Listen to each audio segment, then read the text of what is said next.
In 2010, my wife and I decided to buy a home together. We had a strict budget, but the market was crazy. It had been increasing steadily for 7 years and looked like it wasn't about to stop. Early on, we looked at a place. It was raining. We rushed from the car into the house and pulled the umbrella down and put it by the side in the hallway, and it was still raining. We looked up and there was a huge hole in the ceiling and the roof, and the rain was just, you could see the sky. That house went for 1.1 million.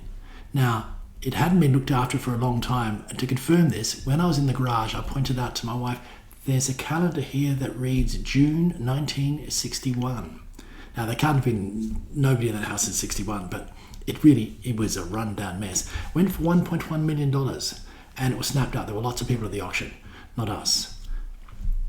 So the very first house I looked at because my wife was working that day and I went out to see it myself. I arrived 15 minutes early. The agent hadn't arrived. He said, just wait on the veranda. I sat on the veranda and looked around and noticed that it was overlooked by 4 blocks of apartments. So everywhere you looked, except for the road, there were apartments. This house was in the shade most of the day. I thought, no, this is not for us, But while I was waiting there, I thought, well, I'll just practice some intuitive skills.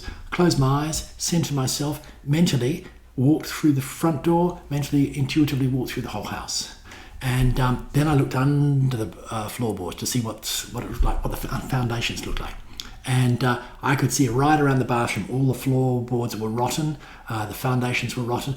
It just was waterlocked, And then the agent arrived and took me through, and sure enough, the bathroom was where I thought it was. And I just bounced a bit on the floor. I thought, if you jump on this floor too hard, you're standing on the ground. So this was the sort of market we're looking at.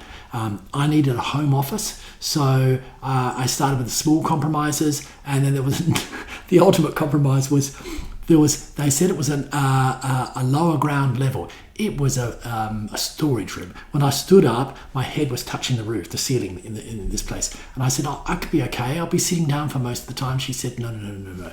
You get one tall client. They're never coming back. The place feels like a dungeon. And she said, because it is a dungeon. I said, all right, you're probably right.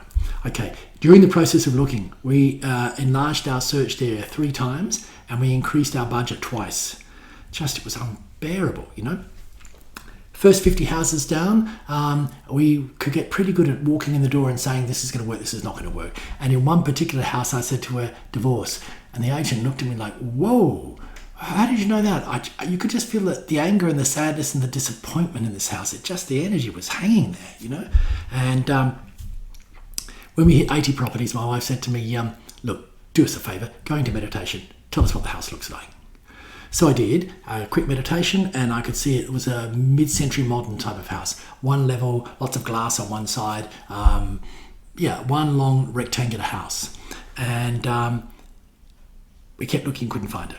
And so she said, take another meditation. This doesn't go inside. Tell me what it looks like from the inside. So I thought, main bedroom, that's the thing to look at.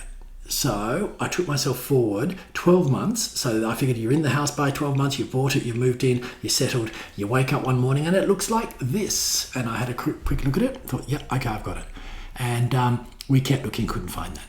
And so in the end, an agent, a really good agent, actually said, look, from what you're looking for, the separate entrance, separate bathroom for his office, this house might work for you. Gave us an address. It had been passed in at auction. It was a really strange house. When I saved the internet listings because it had 5 different prices over an 11-day period. Couldn't believe it. And they varied by 110,000, on this house. And I thought, these people don't know how to value this house, because it was a battle axe block, as in it's a 30-minute driveway. You're going down a steep driveway to get to the house.